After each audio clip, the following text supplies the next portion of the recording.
En nombre de la Asamblea, agradezco a la presidenta de Hungría. Thank you to Hungary for that statement, and I now ask protocol to please accompany His Excellency. Her Excellency. La Asamblea escuchará ahora The Assembly will now hear an address by His Excellency Alain Berset, President of the Swiss Confederation. I request protocol to escort His Excellency. en nombre de la Asamblea. On behalf of the General Assembly, it is my honor to welcome His Excellency Alain Berset, President of the Swiss Confederation, and I invite him to address the Assembly.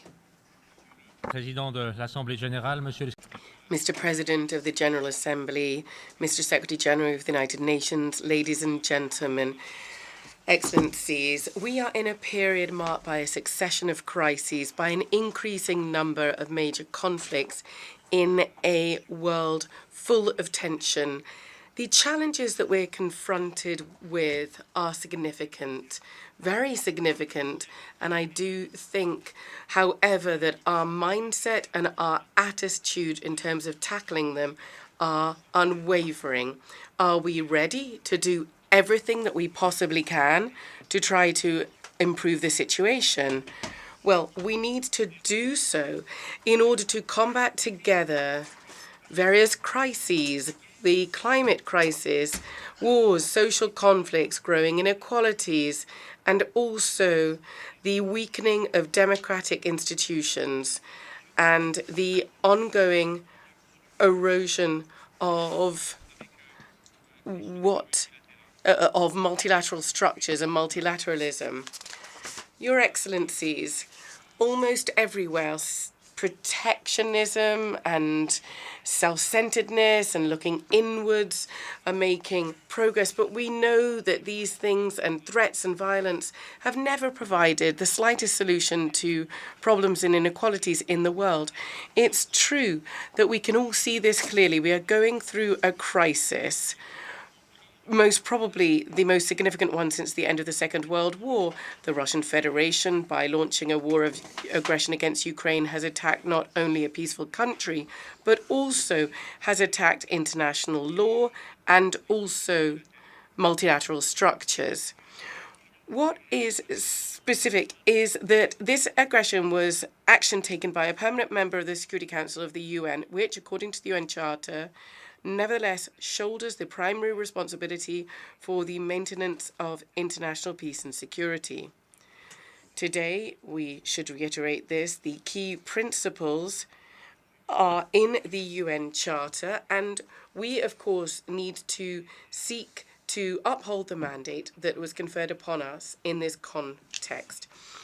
What we see is that it is the poorest and most vulnerable states which would suffer the most if our confidence in the international system should waver. I mentioned the United Nations Charter. That is a cornerstone of public international law. This year, it is the 75th anniversary of the Universal Declaration of Human Rights. This is a unique opportunity to reiterate the global consensus enshrined in this declaration. So this is a key point in time to unify and to strengthen the international community. The United Nations, indeed, are the bedrock of peaceful cooperation and mutual trust between states. And I believe there's no doubt these challenges cannot really be overcome through isolated initiatives. Our action has to be joint action. It must be collective action. I'd like to talk now about combating inequalities. Strong multilateral institutions are crucial for combating inequalities, which unfortunately are always exacerbated in crises. Climate change also exacerbates social inequalities and economic inequalities. These inequalities spike not only between countries, but also within countries, whether we're talking about social inequalities, gender inequalities, or economic disparities. I was struck to read recently that over the past 20 years, the income income back rather between the 10% richest people and the 50% poorest people has doubled. I was also struck when I read recently that inequalities today are as stark as they were at the beginning of the 20th century, before the First World War. Inequalities still in a disproportionate manner affect those who are already the most vulnerable in our societies. Inequalities foster instability and populism. Inequality leads to a loss of trust in institutions and in democracy. This vulnerability is a threat to each and every one of us there, both domestically speaking within our countries and internationally. For a long time now, probably for too long, we have believed that defending our interests and protecting the most vulnerable are two different things. We know today that you can't have one without the other. Now, in terms of promoting peace, excellencies, strong multilateral institutions are also crucial here. We have some things that we can focus on together. The new agenda for peace of the Secretary General that stresses a particularly important point, namely that prevention, I reiterate, is the starting point for all peace efforts. Inequalities of access, inequality of opportunity in terms of food, healthcare, employment, property, these lead to conflicts. We need to do everything that we can to ensure that each and every person in each country can fully participate in political, economic, social, and cultural life in their countries. Threats, persecution, acts of violence, those in particular targeting women, in particular those people who are there to defend human rights, all of these need to be resolutely combated. Young people need to have real prospects for development and for prosperity as well. I talked about inequalities, I talked about promoting peace.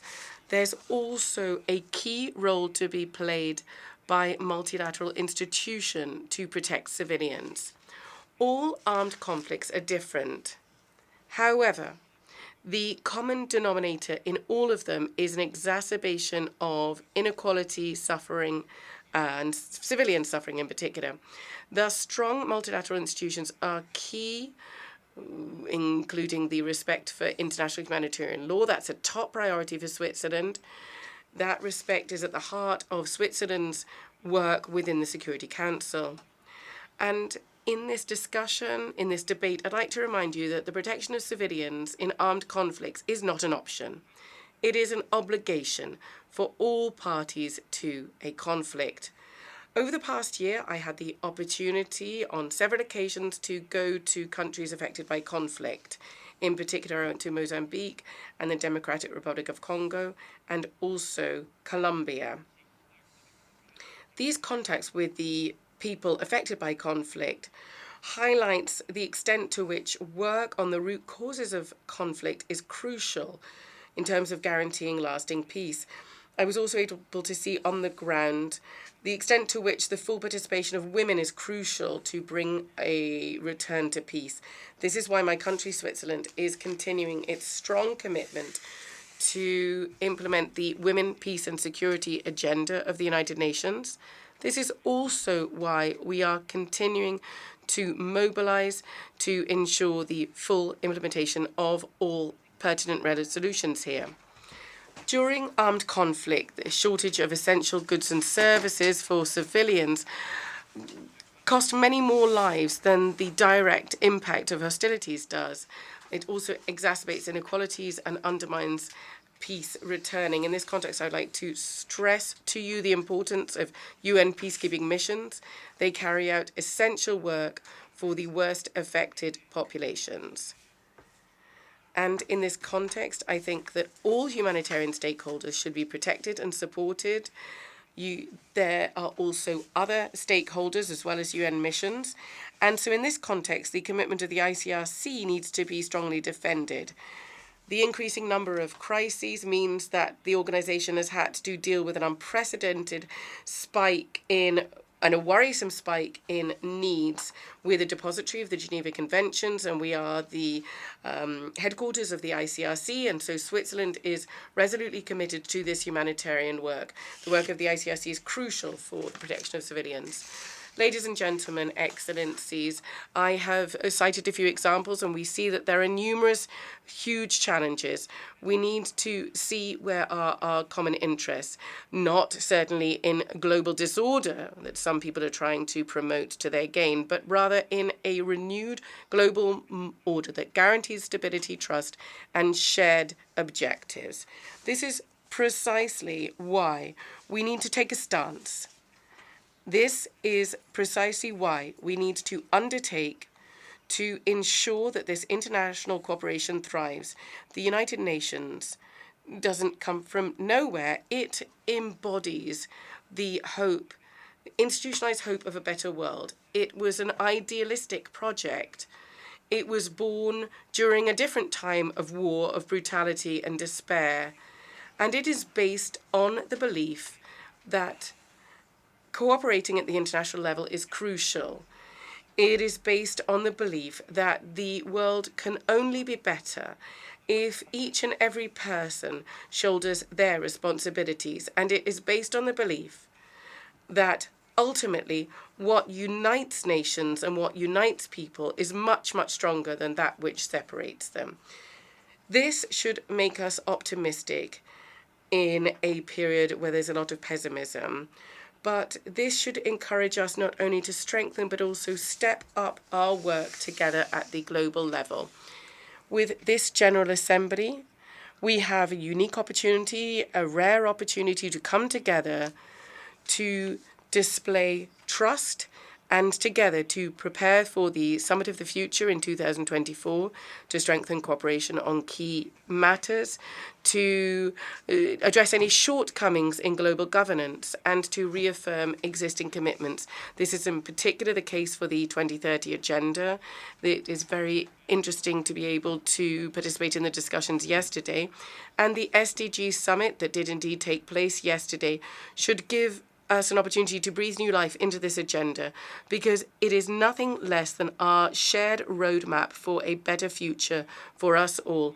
Let us show responsibility and solidarity to build a fairer, more egalitarian world for not us so much, but for those who are going to come after us, for future generations. And we must say this is a responsibility that we have to shoulder. It can't be delegated. This is our responsibility. Thank you. En nombre de la Asamblea, On behalf of the Assembly, I wish to thank the President of the Swiss Confederation for the statement just made, and I request protocol to escort His Excellency. The Assembly will now hear an address by Her Excellency Nataša Pirc-Musar, President of the Republic of Slovenia. I ask protocol to escort Her Excellency.